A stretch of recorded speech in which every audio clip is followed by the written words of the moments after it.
Namaskar, I am Churing Eden and welcome to the E-News Bulletin of IPR Department. Hon'ble Chief Minister graced the closing ceremony of Yakthung Chasok Tongnam festival as the chief guest yesterday at Saramsa, khet. The festival of first harvest offering to Yuma Samang or Limbu ancestor goddess and other deities were organized by Sikkim Yakthung Chasok Tongnam Lokchung. The program was attended by cabinet ministers, MLAs, political and administrative advisors to the government, dignitaries and people from all walks of life.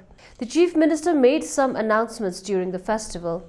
In his address, he mentioned that an amount of Rs 5 lakhs will be granted to the community-based celebrations.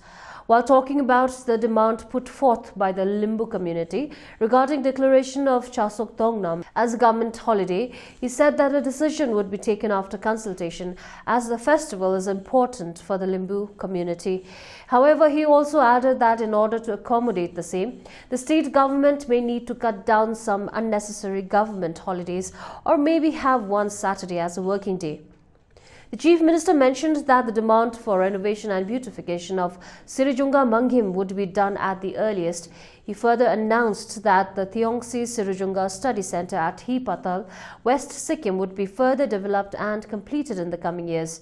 The Hon'ble Chief Minister urged government officers to work extra hours if needed and to work for the public of the state. He also said that the state government is working to digitize all office works for the convenience of general public. Also, the government is working to provide medical insurance to the people and government employees of Sikkim. The festival also saw felicitation to Shri S.P. Mangyung from Lingchom, West Sikkim, Shri B.L. Sawadin from Rumbuk, West Sikkim, and late Birkha Mansuba from Mangshila, North Sikkim was posthumously felicitated for the immense contribution in the field of Limbu tradition and culture. On the occasion, the chief guest and dignitaries also released 6 Limbu books. One-day workshop on livestock and poultry management and production was held at Training Center Sokeythang, Gangtok yesterday, which was organized by Department of Animal Husbandry and Veterinary Services. The workshop was attended by Secretary of the Department along with the directors, member of self-help groups, officials and staff.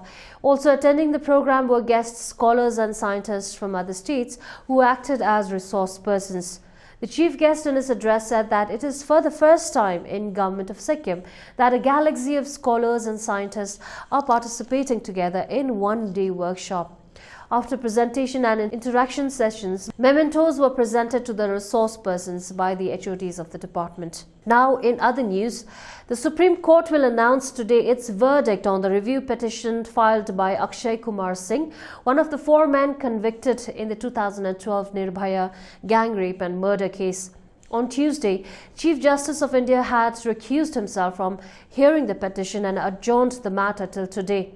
While dealing with the other connected review plea, the bench said that it was going to take some steps today to deal with the trials in general in cases relating to sexual assaults against women. The Apex Court has already ordered setting up of special courts in each district where more than 100 cases of sexual assault cases are pending under the Protection of Children from Sexual Offences. Advocate A.P. Singh, appearing for Akshay, said that the case in hand has suffered political and media pressure and grave injustice has been done to the convict. Akshay had sought clemency, arguing life in Delhi is anyway becoming short due to rising air and water pollution.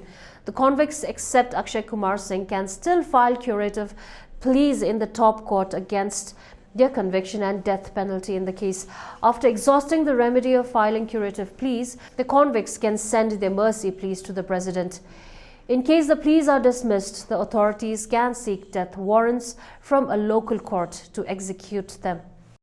Now, while India is coming to terms with the drastic price hike of onions, demands of onions from China has soared in Nepal due to the export ban on onions by India. Nepal has remained heavily dependent on India for onion as limited local production does not fulfill the demand of the domestic market, according to a report. However, following India's onion crisis since September and strict ban for the last 10 days, The demand of Chinese onions is surging in Nepal. With around 90 to 100 metric tons of onions every day in the past, the market received 40 to 45 metric tons of onions from China after the ban, taking up 50% of the total, according to Kalimati Fruits and Vegetable Market, one of the biggest and oldest vegetable markets that cater the maximum demand of Kathmandu city. Chinese onions have been a timely alternative for Nepali consumers who are reeling under crisis. Traders said that they have been using both the border points to import onions recently, and the custom clearance task for onions has been smoother than before. Chinese onions have huge demands in hotels and restaurants as they are bigger in size, have different sort of taste and cheaper than the Indian onions. Despite of being an agricultural country, Nepal relies on other countries, particularly India, not just for onions but many other vegetables and fruits. That is all we have for now. Please follow us on social media for the most authentic news and information on recent developments in the government and the state. Thank you for watching.